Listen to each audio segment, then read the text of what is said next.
stars, and that's who we are. We are voices. There's nothing to fear. Explode in your rear. Feel our voices.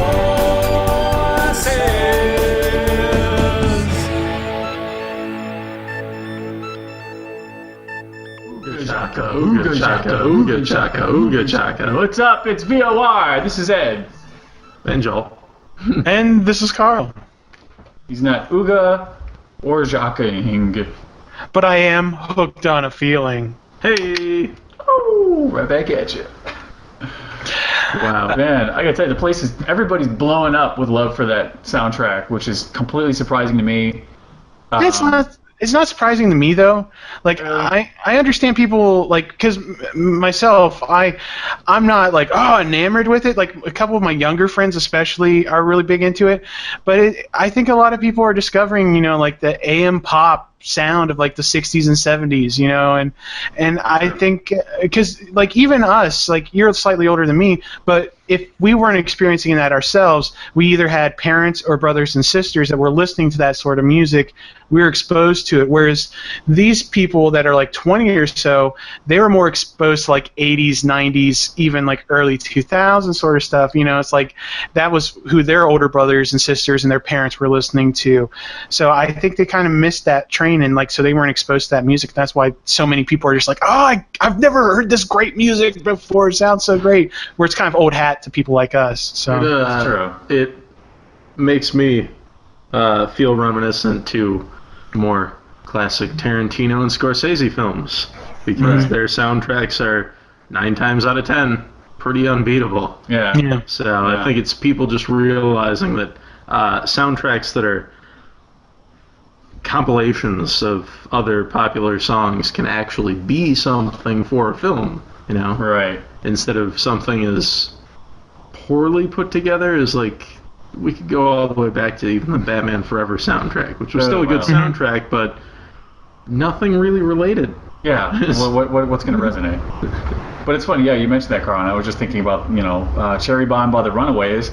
I discovered it through a soundtrack when I was in my 20s, and it was 20-some years old by then. And it was just like, it's the most amazing gem from history just for me. And now it's back. I'm like, hey, Cherry Bomb. But there's kids out there who are like, this fucking song rocks. So I've known Joan Jett since her heart wasn't even black. Oh, yeah. Cool. So, yeah, we're going to get to the heart of the actual Guardians today. Again, I don't know who these people were.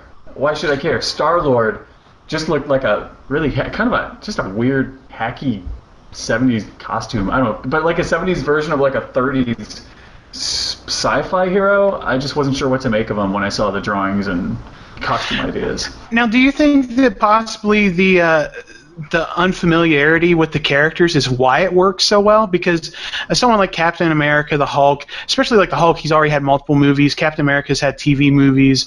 Like a lot of these characters are well known. When you get Guardians of the Galaxy, you're just like, blop. Other than the trailer, which was an amazing trailer, not a lot of people knew anything about Guardians of the Galaxy. Do you think that worked in its advantage?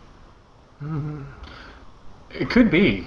But again, I always thought it was a risk, because Marvel had been nothing but characters you knew up to this point. And depending on who had the property, it either succeeded or failed.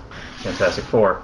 But this was just like, all right, let's just go away from everything that's been making us billions, and let's just take 4 characters that their plot is seemingly unrelated to anything that's going on right now. And they win. They just did it so well. I don't know. They've taken a risk with this, but having not read any of the Guardians comics and having read a lot of other main Marvel comics, I wonder if, in the case of the Guardians, through the many incarnations of the various characters, because I believe they all had appearances in other comics before actually being collected, I wonder if their personalities and their backstories and stuff were radically different than what they are in this movie. Whereas if you look at people like characters like Captain America, pretty much throughout his entire existence throughout Marvel, he's had the same type of personality. Peter Parker even had the same personality. Tony Stark, all the same types of personalities, even though they've been through many incarnations, but it was still sort of on model, if you will. Whereas maybe these Galaxy characters, even to people who were fans before the movie, it was a step in a better direction. Having more variety, more life breathed into them. Yeah. So that could have been one of the appeals. Yeah, and, Like you were talking about Gamora, how, I mean, it was very 70s. It's a boys' club, and she was the girl. So all she had to do was, like, show up, kick some butts, and look hot, right? But here, I mean, she's a completely fleshed out character with a past and an agenda and a genuine motivation. I think that contributes. and a character arc, you know, she starts off as like kind of a cold person, and just because of her nature, her upbringing, her past, and everything, and then by the end of the film, you know, she starts developing bonds with these very unlikely people, and even with a character that was literally trying to kill her, you know, like an hour earlier in the film, they're now friends and sticking up for each other, and, you know, taking to the galaxy, and I'm proud to finally die next to friends where I've been living next to enemies my entire life, that sort of stuff, you know. Yeah. It's even like just small stuff like that. You can take a shallow character and really expand them, and you have a lot of room to do so. The presentation of how all of them came to be together was really I think the major hook of the film. Granted, the film opens, spoilers, with a scene that is incredibly, remarkably similar to the opening of Raiders of the Lost Ark, with the main character trying to get an item, a semi-orb looking item, which ends up playing a major factor in the film, unlike Raiders. However, all 5 of them ending up meeting together, where, you know, it's 4 of them having an issue out in the middle of this public place, and then meeting the 5th inside of the prison they've been put in. But just how they came to be together, the presentation of them. One of the greatest things that I've noticed in films that are franchise-based, rather, is if you do like the most insane introduction to some of the characters, it really hooks people's interest. Namely, the opening of The Dark Knight. The Joker's intro is one of those that can't be beat.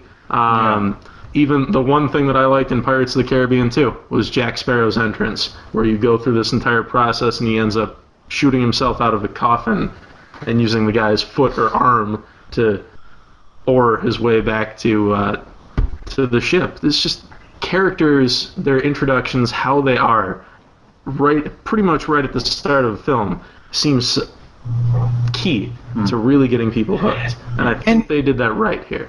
And they also took a really good page out of A New Hope, the Star Wars sort of playbook, where not everyone had the same agenda.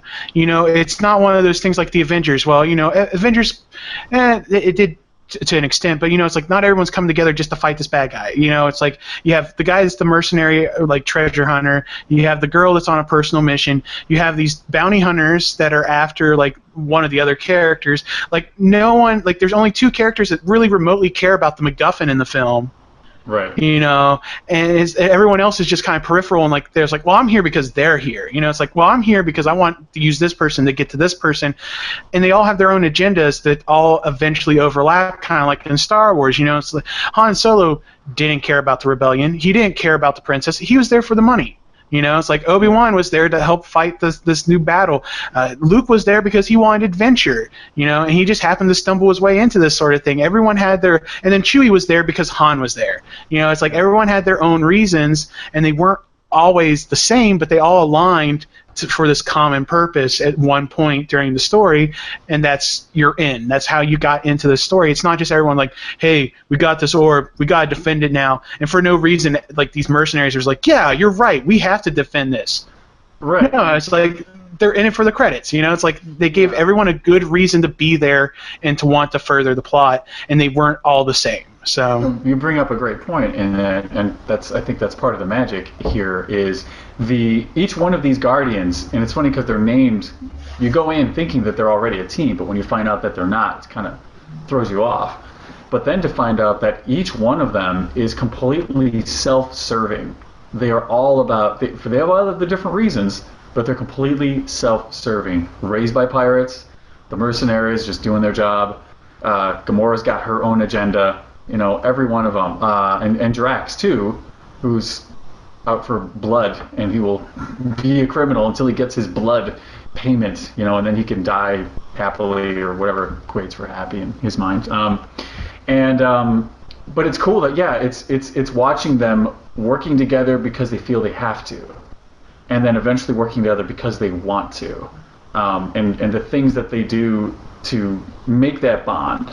And it didn't feel cliche to me, all of these situations really felt genuine. A little bit of humor, a little bit of tragedy, and when you see the tragedy, Drax's tragedy, how many characters have lost family and swear revenge? It's just a big deal. But, despite his limited, emotional range, you can feel it because you feel his rage, and you see that by action what he will do to exact his vengeance. And what he will also do is, I will work with these people to, seek vengeance for my family, and then eventually find worth in that company. It's amazing. It works. Mm-hmm. Drax was like Spock with emotion and less intelligence, and obviously a lot of strength and green skin.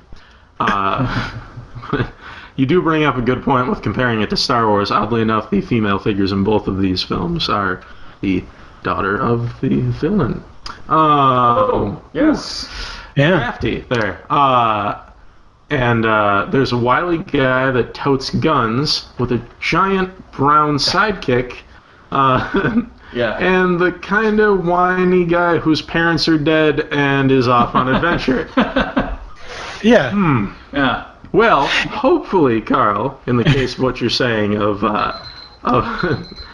of these characters coming together and having separate agendas, that they don't make the mistake in the obviously now inevitable sequel of them all having the same agenda. If they go in a direction much more like Empire Strikes Back, where they have a similar agenda, but they end up splitting off and each events affect the other, then they'll have nailed it. Mm-hmm.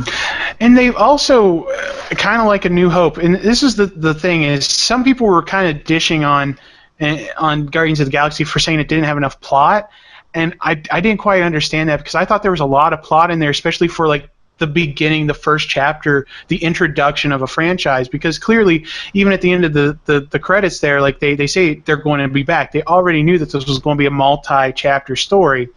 But they've set so much on the table, because we've introduced like really important races in the Marvel universe with the Kree, because the Kree have direct ties to multiple characters, including Miss Marvel. We now have the Nova Corps and some important characters from there. John C. Reilly's character is very important in the Marvel universe, because he's the one that brings Nova, the superhero Nova, his powers to Earth. You have Xandar, you have all this different stuff that's now been established, and it gives them a lot of room to play with. And it's like you said, I hope that they don't just like, well, we're all together. I think it'd be nice to come back and it's a couple years later and maybe they've gone their own separate ways. Some of them are still together because, of course, Groot and Rocket are going to be together, and maybe Drax has gone off to do something, and like Gamora and Peter Quill are having some rocky relationship problems because they started to hit it off, and then something brings them all back together to fight it again, And I think that you could really pull that off, and I would like to see that sort of thing. And it also, it would leave it open to have them tie in with other things that are going to be going on with the Marvel Universe, because clearly they're expanding past Earth and Asgard, and they're going into space, and there's going to be a lot of stuff coming out of that. Oh, yeah. So it has to overlap, And nothing, so far they've been really good about, like, not really wasting these things. Mm-hmm. Not like, maybe there was a character in the back of Spider-Man who, oh, that's Timmy Johnson. The Hat Man, or whatever the fuck, some obscure thing. But instead of being something relevant, it was just like, hey, that's the Hat Man. There you go, Yeah. fans. You know, they're really making the most out of the universe that they're building. It's all very relevant. It's pretty cool. There were an insane Easter eggs in that film. Yeah, there were. Oh, speaking of, okay, before we close out, if you're watching this podcast, you should have seen the movie by now. So, thumbs up, thumbs down, Howard the Duck. What do you say, Joel? Howard the Duck. It's rumored that he was just thrown in there just because it was like, he's just thrown in there. We're just going to put him. It was nice that he was voiced by a familiar voice, which would have been Seth Green, who I believe had played one or two of the characters in any animated Guardians of the Galaxy or something. I remember reading it somewhere. But yeah, it was nice to have him have familiar faces, Cosmo the dog. I'm saying thumbs up, thumbs down. Thumbs up, thumbs down. It was fine. I'm indifferent. Pretty indifferent. We're over time, that's all. I'm going to say thumbs up because I think it's a nice nod to an obscure character because everyone thinks that's just George Lucas's thing where it's actually a Marvel Comics. I mean, why not? He's an oddity. You know, he's supposed to be like this thing. Why wouldn't the Collector have him? He's something really strange from the Marvel Universe. So it made sense, and it was kind of funny. I enjoyed it. So. Yep, same. Thumbs up, all your reasons. Plus, it wasn't like the button at the end of the movie was, oh, more villainous stuff. They already established the villain, and we know where it's going. So it was really nice that there wasn't another thing. And God help us if Sam Jackson showed up at the end of that movie too. Yeah. I think it would have been more of a surprise if they just hadn't had anything. That's true. One of these days, that'll be the Easter egg. Nothing. Yeah. Wah, wah. Gotcha. Well, until we pick this up tomorrow, visit vorradio.com. There you can find links to all the ways you can watch and listen to the show. You'll find links to our Facebook group, Twitter accounts, all that fun stuff. So head on over there. You can send us Republicoms, voicemails, and emails, and we'll read them right here in the show on the fourth segment. You can suggest new topics. Tell us what you think of the shows. Tell us what you think of past episodes. You can do it all there at vorradio.com. That's right. So we'll be back here tomorrow. Us, you, Guardians of the Galaxy. Until then, may the Force be with that ass.